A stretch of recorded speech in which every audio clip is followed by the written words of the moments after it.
The man simply lifted a stone beetle. Immediately, a time bubble formed around him. This was a sacred artifact from the magic library, created specifically to seal evil villains. Next, Vic only needed to extend his hand out of the bubble and let his follower pull him out to complete the entire sealing ritual. A small accident occurred in the middle. The follower was struck by an arrow shot from behind. Vic waited for a long time, and seeing no movement, he finally began to panic. Just as he was about to fall into danger, a pair of large hands finally pulled him out. Due to the different flow of time on both sides, the outside world had already reached 2025. This meant Vic had traveled directly from medieval times to modern society. The one who rescued him was Stone, the current librarian. Times had changed, and magic was now forbidden in this world. Stone intended to send Vic to headquarters, but Vic disagreed. He quietly returned to the ruins of the magic library, which had now become a museum. He went to the deepest part of the library, where releasing the magic from the magic well would restore the library to its original state. As the large stones at the bottom of the well were moved aside one by one, a deep blue magical energy shot up into the sky. The real magic library had always been hidden in hyperspace, while the physical library was more like a branch, existing in a superposition of existence and non-existence. As the library was restored to its original state, museum curator Lisa and visitor Green were also drawn into it. Moreover, Lisa looked exactly like Vic's former lover. Vic became emotionally agitated for a moment, frightening Lisa and Green into backing away. As a result, they accidentally touched a magical artifact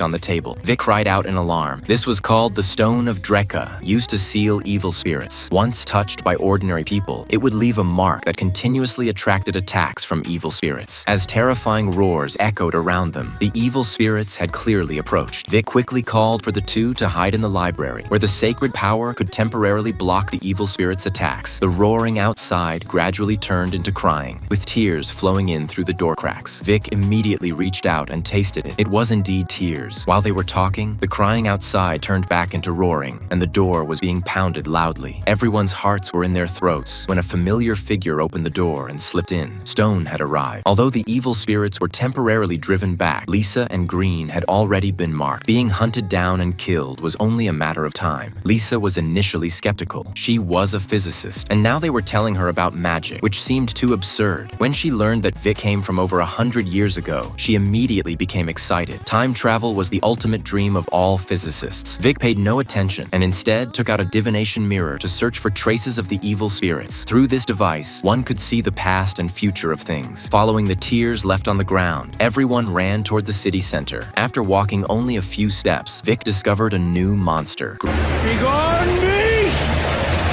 Green quickly stepped forward to explain that this thing could be understood as a carriage that didn't need horses. Vic showed a disappointed expression. He felt that a carriage without horses had no soul.